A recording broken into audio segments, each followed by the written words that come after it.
Welcome, everyone. Today I want to tell you a cautionary story that every product team and every marketer should know. In 1983, one of the hottest computer companies in the world announced its next product, and that single act helped destroy it. The phenomenon has a name, the Osborne Effect.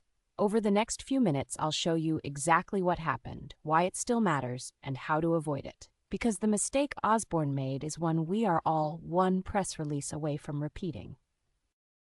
Let's start with the trap itself. Here's the uncomfortable truth. The very act of building excitement about your future can freeze your present.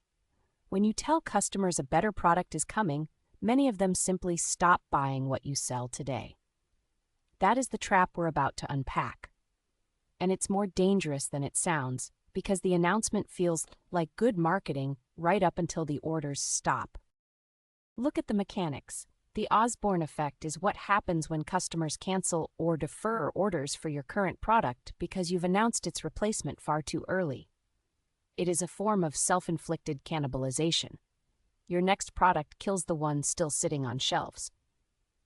Dealers hear about the new machine and stop ordering the old one. Inventory piles up, and suddenly the revenue you were counting on evaporates, not because competitors beat you, but because you talked about your own future. Here's how brutal it got. By July 1983, the Osborne One was selling for $1,295. Within weeks, the company had to slash the price to $995, a desperate move to clear inventory. But the price cuts did not work. Unsold machines kept piling up, and the losses kept mounting. When you're cutting prices that fast, you are no longer marketing, you're bleeding. Let's trace the whole arc. In 1981, the Osborne One launched, and it was a genuine hit, a portable computer people actually wanted. Then, in early 1983, Adam Osborne began showing the new executive model to journalists, more than a year before it would be ready. Dealers started canceling orders for the Osborne One almost immediately. By September 13, 1983, the company declared bankruptcy, 2 years from bestseller to collapse. To be fair, some analysts argue other factors were also at play, but the timing of that announcement was clearly devastating. So why would anyone pre-announce at all? Companies do it for sensible reasons, to reassure customers that improvements are coming, to generate media buzz, and to get investors excited.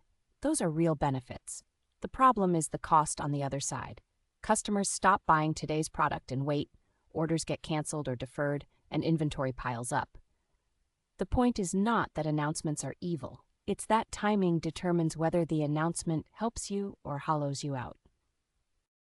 Now let's zoom out.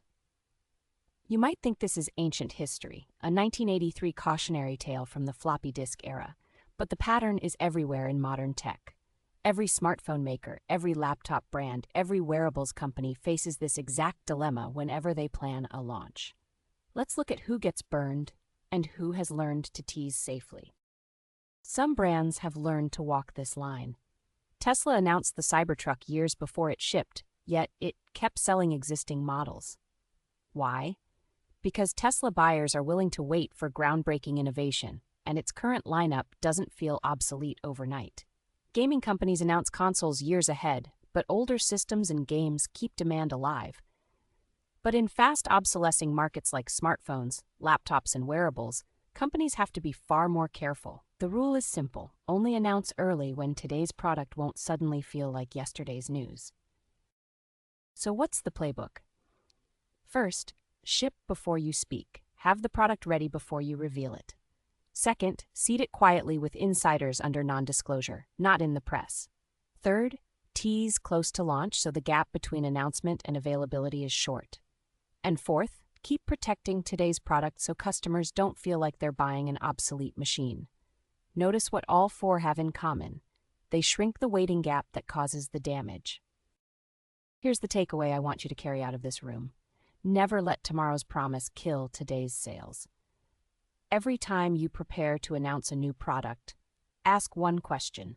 Will this make customers stop buying what we sell right now? If the answer is yes, wait. Build excitement, but time it to the moment the product is ready to sell.